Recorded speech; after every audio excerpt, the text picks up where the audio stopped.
जीवन में सही फैसले कैसे लिए जाएं और सही निर्णय लेने का तरीका कौन सा है?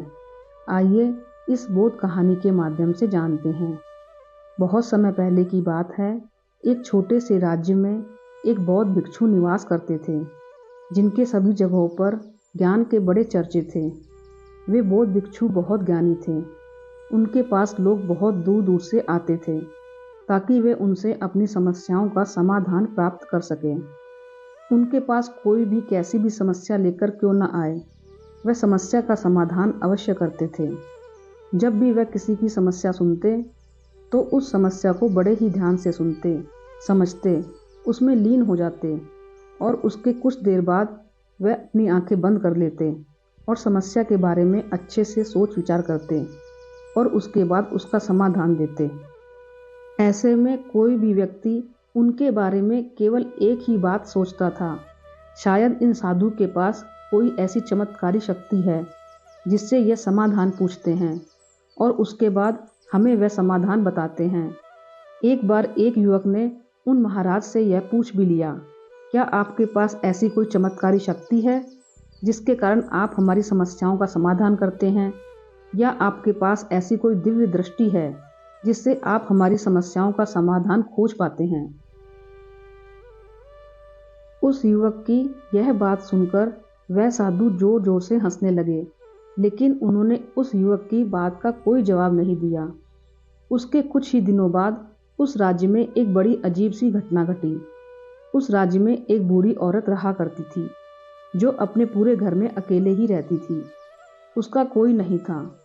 उस राज्य से होकर 4 मित्र अपने घर की ओर जा रहे थे।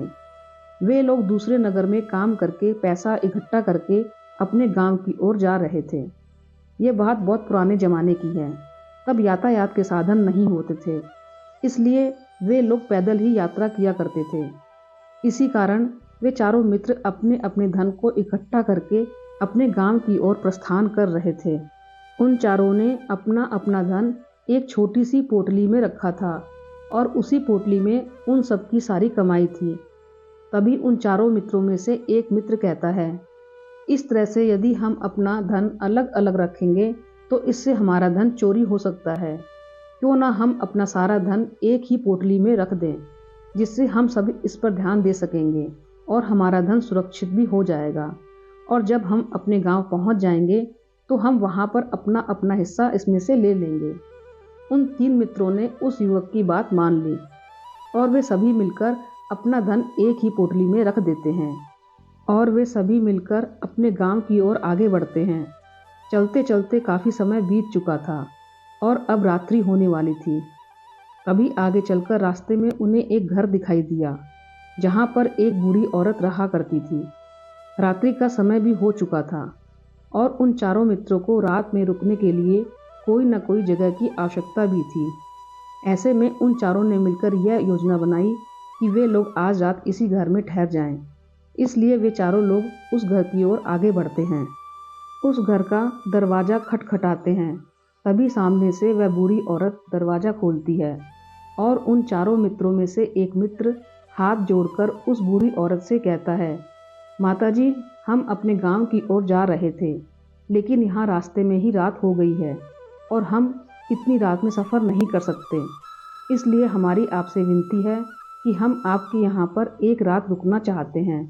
सुबह होते ही हम यहाँ से चले जाएंगे। उस बूढ़ी औरत ने काफ़ी देर सोच विचार किया और उसके बाद वह बूढ़ी औरत कहती है, ठीक है, तुम सभी आज रात के लिए यहाँ पर रुक सकते हो, मुझे कोई दिक्कत नहीं। मैं खाना बनाने जा रही हूँ, कहो तो तुम लोगों के लिए भी बना दूँ। उन चारों ने सहमति जताते हुए कहा, हाँ बिल्कुल। उसके बाद उन चारों मित्रों ने धन की पोटली उस बूढ़ी औरत को थमा दी और कहा, माताजी, इस पोटली में हमारे साल भर की कमाई है। हम चारों ने अब तक का अपना सारा कमाया हुआ धन इसी पोटली में रखा है और अब हम इसे आपको सौंपते हैं, क्योंकि यह हम चारों से ज़्यादा आपके पास सुरक्षित होगा। हम बस इतना चाहते हैं कि यदि हम चारों में से कोई एक व्यक्ति इसे लेने आए तो आप इस पोटली को उसे मत देना, जब तक कि हम चारों एक साथ इस पोटली को लेने ना आए। तभी वह बूढ़ी औरत कहती है, ठीक है बेटा, यदि तुम चारों एक साथ आओगे तभी मैं इस पोटली को आप लोगों को सौंपूंगी। और वैसे भी आप लोग तो सुबह यहाँ से चले जाने वाले हैं, मैं आपको सुबह ही यह पोटली थमा दूंगी। वह धन की पोटली उस बूढ़ी औरत को थमाकर चारों मित्र निश्चिंत हो जाते हैं कि अब उनका धन सुरक्षित है, और वे लोग खाना खाकर सो जाते हैं। अगली सुबह जब वह चारों उठते हैं तो सभी लोग अपनी आगे की यात्रा के लिए तैयारियां शुरू कर देते हैं। उन चारों नौजवानों में से एक नौजवान थोड़ा सा बदमाश था। वह अपने उन 3 मित्रों से कहता है, इस बूढ़ी औरत ने हमारी रात भर खातिरदारी की है, हमें अच्छा भोजन खिलाया, सोने के लिए अच्छी जगह दी, रात भर यहाँ सर छुपाने के लिए एक अच्छा मकान दिया, और हमने अब तक उसके लिए कुछ नहीं किया। वह बूढ़ी औरत अकेले ही खेतों में काम कर रही है। क्या हम सभी यहाँ से जाने से पहले इस बूढ़ी औरत की मदद नहीं कर सकते? उस बदमाश नौजवान ने मन ही मन यह योजना बना ली थी कि वह किसी तरह से भी उस बुढ़िया से पोटली हासिल करके ही रहेगा। बाकी के 3 मित्र उसकी बातों में आ जाते हैं और वे सभी मिलकर उस बुढ़िया की मदद करने के लिए खेतों में चले जाते हैं। वे सभी मिलकर खेतों का काम ही कर रहे थे कि तभी वह बदमाश नौजवान अपने बाकी 3 मित्रों से कहता है, मित्र, मुझे जोर की प्यास लग गई है, मैं जरा उस बूढ़ी औरत से पानी मांग कर लाता हूँ। वे बाकी मित्र भी काफ़ी थक चुके थे, उन्हें भी जोरों की प्यास लगी थी, इसलिए वह 3 मित्र उसे वहाँ से जाने की अनुमति दे देते हैं। जैसे ही वह बदमाश उस बूढ़ी औरत के पास पहुँचता है, वह उस बूढ़ी औरत से कहता है, माता जी, अब हम यहाँ से जा रहे हैं, कृपया करके हमारे धन की पोटली हमें वापस दे दें। इस पर वह बूढ़ी औरत कहती है, नहीं नहीं, जब तक तुम चारों एक साथ ना हो तब तक मैं वह पोटली किसी को नहीं दे सकती। तुम्ही ने तो कहा था कि जब तक हम चारों एक साथ ना हो तब तक यह पोटली किसी को नहीं देनी है। तभी वह बदमाश उन तीनों की तरफ इशारा करते हुए कहता है, तुम्हारे लिए भी ले आऊं। उन तीनों ने सोचा कि हमारा मित्र हमारे लिए पानी लाना चाहता है, इसलिए वह हमसे आज्ञा मांग रहा है। तभी उन 3 मित्रों ने इशारे में उस युवक से कहा, हाँ हाँ ठीक है, ले आओ। यह देख उस बुढ़िया को यह लगने लगा कि अब यह चारों यहाँ से जा रहे हैं और यह अपनी पोटली मांग रहे हैं, इसलिए उस बुढ़िया ने वह पोटली लाकर उस बदमाश के हाथों में रख दी और वह बदमाश उस पोटली को लेकर वहाँ से चला गया और बाकी के 3 मित्र अपने खेत के काम में व्यस्त हो जाते हैं। कुछ देर के बाद जब वह तीनों खेत का काम करके वापस लौटते हैं और बुढ़िया से कहते हैं, माता जी, हमारा मित्र जो यहाँ पानी पीने आया था वह कहाँ गया? इस पर वह बुढ़िया कहती है, क्या वह पानी पीने आया था? पर वह तो कह रहा था कि हम चारों जा रहे हैं, कृपया करके हमारे धन की पोटली हमें थमा दें। तब तीनों बड़े आश्चर्य होकर उस बुढ़िया से कहते हैं, हमने कब वह पोटली मांगी थी? हमें तो प्यास लगी थी और हमने पानी के लिए इशारा किया था। तभी बूढ़ी औरत उन तीनों से कहती है, परंतु अब तो वह पोटली लेकर जा चुका है। तभी वह तीनों मित्र सिर पकड़कर रोने लगते हैं और कहते हैं, माताजी, उसमें हमारा सारा कमाया हुआ धन था जो वह अकेले लेकर भाग चुका है। हमने तो आपको कहा था कि जब तक हम चारों एक साथ ना आए तब तक आपको वह पोटली किसी को नहीं देनी है, फिर आपने ऐसा क्यों किया? इसमें आप ही की गलती है। हमने आपको उस पोटली की हिफाजत के लिए रखा था और आपने उसे एक ऐसे आदमी के हाथों में दे दिया जिसने हमारा सारा धन हमसे लूट लिया। हम बर्दाश्त नहीं करेंगे, हम राजा के पास जाएंगे और राजा से आपकी शिकायत करेंगे, न्याय की मांग करेंगे। अब तो इस बात का राजा ही फैसला करेंगे। तीनों नौजवान क्रोधित होकर राज दरबार में पहुंच जाते हैं और अपनी सारी समस्या उन राजा को बता देते हैं। जब वह राजा उन तीनों नौजवानों की बात ध्यानपूर्वक सुनता है तो वह तुरंत ही उस बुढ़िया को राज दरबार में पेश होने का आदेश देता है। राजा भरे दरबार में उस बूढ़ी औरत को दोषी करार कर देता है और कहता है, तुम्हें वह पोटली उस अकेले व्यक्ति को नहीं देनी चाहिए थी, जब उन्होंने तुमसे कहा था कि जब तक वह चारों एक साथ उस पोटली को लेने ना आ जाएं, तब तक तुम्हें वह धन किसी को नहीं देना चाहिए था। इसमें तुम्हारी गलती है और अब तुम्हें इसका हर्जाना भरना होगा, तुम्हें इनका धन लौटाना होगा। राजा का यह आदेश सुनकर बूढ़ी औरत फूट फूट कर रोने लगती है और राजा से मदद की गुहार लगाती है और कहती है, हे राजन, मैं तो एक बूढ़ी औरत हूँ, और मेरे पास इतना धन नहीं है, और ना ही मेरे घर में कोई ऐसा है जो धन कमाता हो। मेरे पास इतना धन नहीं कि मैं इनका धन लौटा सकूं। मैं तो अकेली हूँ, बेसहारा हूँ। कृपा करके मुझ पर रहम करें। लेकिन राजा उस बूढ़ी औरत की एक नहीं सुनता। वह बूढ़ी औरत रोते हुए अपने घर की ओर जा रही थी। यह सोच रही थी कि आखिर मैं इतना धन कहाँ से लाऊं, कि कैसे मैं उन लोगों का यह धन उन्हें लौटा पाऊंगी। मेरे पास इतना धन नहीं है। मैं क्या करूं, कैसे करूं, कहाँ से लाऊं इतना धन। यदि मैंने उनका धन नहीं लौटाया तो राजा अवश्य ही मुझे सजा देगा। वैसे भी मेरी ही गलती है। जब उन चारों ने मिलकर मुझसे कहा था कि जब तक हम चारों एक साथ ना आए तब तक वह पोटली किसी को नहीं थमानी है, फिर भी मैंने वह पोटली केवल उस एक व्यक्ति को थमा दी। इसमें गलती तो मेरी ही है। वह रोते रोते यह सारी बातें सोचते हुए अपने घर की ओर जा रही थी। तभी रास्ते में उस बूढ़ी औरत को वही संत मिले जो उस नगर में किसी भी समस्या का समाधान बड़ी सरलता और सहजता से करते थे। उन्होंने उस बूढ़ी औरत से कहा, क्या बात है बेटी, क्यों रो रही हो? इस पर वह बूढ़ी औरत उस संत को सब कुछ सच सच बता देती है और कहती है, हे महाराज, इसमें गलती तो मेरी ही है। उन चारों ने तो पहले ही कहा था कि जब तक वे चारों एक साथ ना आए तब तक वह पोटली मुझे किसी को नहीं देनी है। लेकिन मेरी हिम्मती मारी गई थी जो मैंने वह पोटली केवल एक व्यक्ति को थमा दी और वह उनका सारा धन लेकर वहाँ से भाग गया। लेकिन अब मुझे यह समझ नहीं आ रहा कि मैं वह सारा धन कहाँ से लाऊं, कैसे जुटाऊं। मेरे पास इतना धन नहीं है और राजा ने तो आदेश भी दे दिया है कि मुझे उनका धन लौटाना ही पड़ेगा। लेकिन मैं यह समझ नहीं पा रही कि इतना सारा धन मैं कहाँ से लाऊंगी। तभी वह संत उस बूढ़ी औरत से कहते हैं, शांत हो जाओ, मैं कोई ना कोई रास्ता जरूर निकाल लूँगा। इतना कहकर वह संत वहीं पर बैठ जाते हैं, ध्यान करने लगते हैं। कुछ देर के लिए आंखें बंद करके सोचते हैं, विचार करते हैं। मौन रहकर वह समस्या का समाधान निकालते हैं और उसके बाद वह उस बूढ़ी औरत से कहते हैं, बेटी, राजा ने जो किया है वह बिल्कुल गलत है। आपने जो किया इसमें आपकी कोई गलती नहीं है। राजा का फैसला गलत है। उन संत के इतना कहने पर बूढ़ी औरत चुप हो गई और यह सोचने लगी कि आखिर राजा का फैसला कैसे गलत हो सकता है। राजा तो सभी के लिए न्याय ही करते हैं और वह कभी किसी का बुरा नहीं करते। फिर आखिर आज राजा का फैसला गलत कैसे हो गया? उस संत और बुढ़िया की बात आसपास खड़े लोग भी सुन रहे थे और वे लोग बड़े अचरज में थे, क्योंकि राजा का फैसला कैसे गलत हो सकता है। राजा ने तो बिल्कुल सही फैसला लिया था। इस बूढ़ी औरत ने ही गलती की है। उन चारों का धन केवल एक ही को थमा दिया। ऐसे में इस बुढ़िया को उनका धन तो लौटाना ही चाहिए। राजा ने गलत फैसला नहीं किया। तभी वह संत उस बूढ़ी औरत से कहते हैं, जाओ और राज दरबार में जाकर कह दो, राजन, आपका फैसला गलत है और सही क्या है गलत क्या है इसका फैसला मैं करूँगा।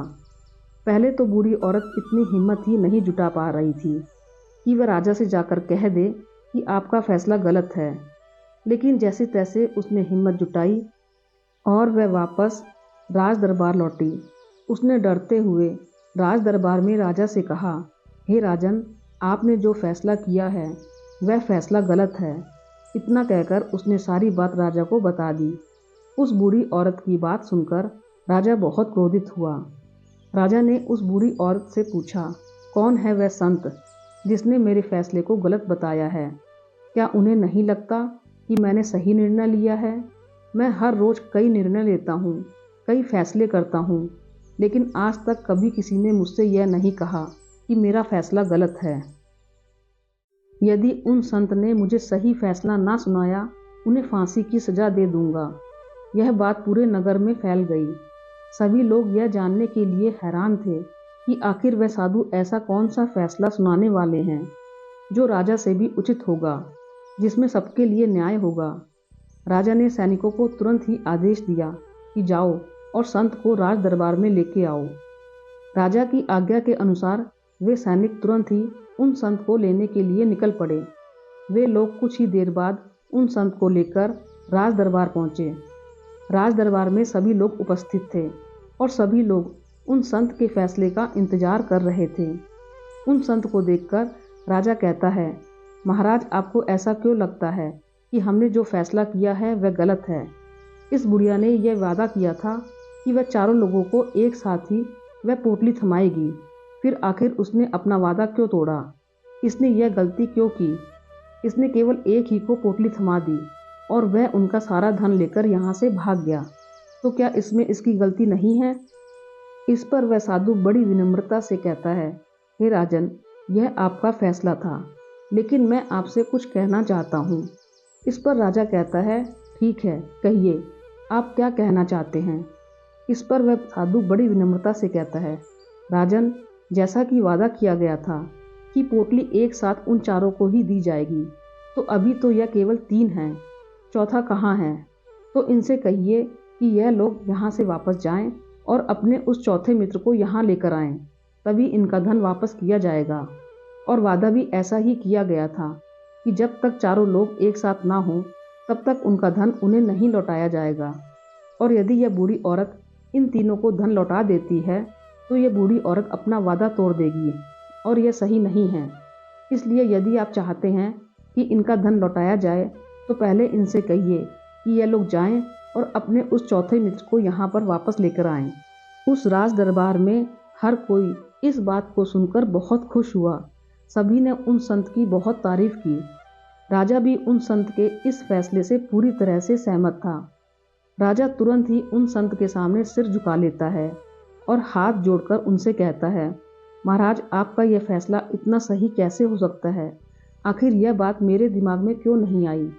मैंने इस बात को इस तरह से सोचा क्यों नहीं?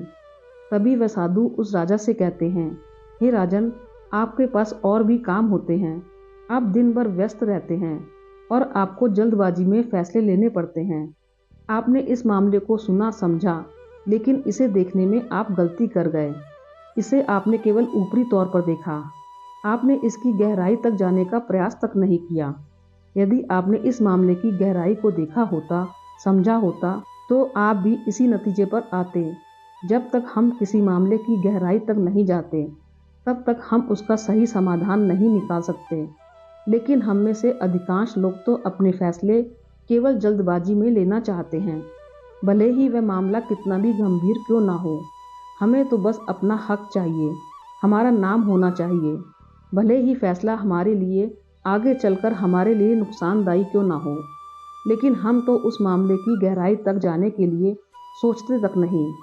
तभी वह राजा उन संत से कहता है, हे महाराज, क्या आपके पास कोई दिव्य शक्तियाँ हैं? क्या आपके पास ऐसी कोई चमत्कारिक शक्ति है जिसे आप सवाल करते हैं और बदले में वह आपको जवाब देती है, जिस कारण आप सटीक और सही समाधान बता पाते हैं? राजा की यह बात सुनकर वह संत मुस्कुराने लगे और राजा से कहते हैं, हे राजन, यह सवाल मुझसे कई लोगों ने पूछा है और मैंने कभी किसी को कोई जवाब नहीं दिया, लेकिन आप इस राज्य के राजा हैं, इसलिए मैं आपके इस प्रश्न का उत्तर देता हूँ। आप में से कई लोगों को ऐसा लगता है कि मेरे पास कोई ऐसी शक्ति है जिससे मैं बात कर सकता हूँ, समस्या का समाधान पा सकता हूँ। लेकिन मैं आप लोगों को एक बात सच सच बता देता हूँ, मेरे पास ऐसी कोई शक्ति नहीं है। मैं तो केवल हर मामले को गहराई तक सोचता हूँ, उस बात पर विचार करता हूँ, और जब मैं विचार करता हूँ तो मेरे सामने कई सारे समाधान आते हैं, और जो समाधान मेरे सामने आते हैं मैं उन पर भी विचार करता हूँ, उनके बारे में भी गहराई तक सोचता हूँ। और जब मुझे लगता है कि इस समस्या का समाधान यही होना चाहिए, तभी मैं समाधान उस व्यक्ति को देता हूँ ताकि वह अपनी समस्या का समाधान कर सके। अब आप ही सोचिए, आप जल्दबाजी में यह फैसला लेकर इस बुढ़िया का जीवन पूरी तरह से बर्बाद कर देते। हमारा पूरा जीवन केवल एक फैसले पर निर्भर करता है। यदि वह फैसला सही हुआ तो हमारा जीवन अच्छा बन जाएगा, और यदि वह फैसला गलत निकला तो हमारा जीवन नर्क से भी बदतर हो सकता है। इसलिए यदि आप सही और सटीक फैसला लेना चाहते हैं तो आपको मौन रहना सीखना पड़ेगा। मौन रहकर उस पर विचार करना सीखना होगा, क्योंकि हमारे फैसले ही हमारा भविष्य तय करते हैं। हमारी ज़िंदगी का अगला पड़ाव तय करते हैं। फिर चाहे वह फैसले छोटे हों या बड़े, वे ही हमारी ज़िंदगी को निर्धारित करते हैं। इसलिए सबसे पहले हमें सही फैसले लेने के लिए मौन रहना सीखना आवश्यक है, उन पर विचार करना आवश्यक है। और जब आप ऐसा करते हैं तो आपके सामने एक ही समस्या के कई सारे समाधान निकल कर आते हैं। और जब आप उन पर गौर करेंगे तो आपको यह समझ में आएगा कि उन फैसलों का समाधान कैसा होना चाहिए, किस समाधान से आपको क्या फ़ायदा होगा और क्या नुकसान होगा, या उस समाधान पर सोच विचार करने पर ही आप उसे समझ सकते हैं और निर्णय ले सकते हैं क्या समाधान उचित रहेगा या नहीं। और यह तभी संभव है जब हम कम बोलना शुरू करें, पूरी तरह से मौन हो जाएं। इसका अर्थ यह है कि आप भीतर से शांत हो जाएं। और जब आप भीतर से शांत होने लगते हैं तो आपका मन स्पष्ट होने लगता है, साफ होने लगता है, और आप किसी भी चीज़ पर सोच विचार कर सकते हैं। और जब आप भीतर से शांत होने लगते हैं तो आप ऊपर से भी कम बोलते हैं। और जब आप धीरे धीरे कम बोलने के आदी हो जाते हैं तो आप साफ और स्पष्ट तौर पर सोच और समझ पाते हैं। आपके विचारों में शुद्धता आ जाती है, जिससे आपको ये साफ और स्पष्ट देखने को मिल जाता है कि कौन सा फैसला सही होगा और कौन सा फैसला गलत। आपको किस परिस्थिति में क्या करना चाहिए और क्या नहीं करना चाहिए। आपको यह वीडियो कैसी लगी कृपया कमेंट करके बताएं। वीडियो अच्छी लगी तो कमेंट करें, लाइक करें, शेयर करें। और ऐसी ही और वीडियो को देखने के लिए हमारे चैनल को सब्सक्राइब करिए। धन्यवाद।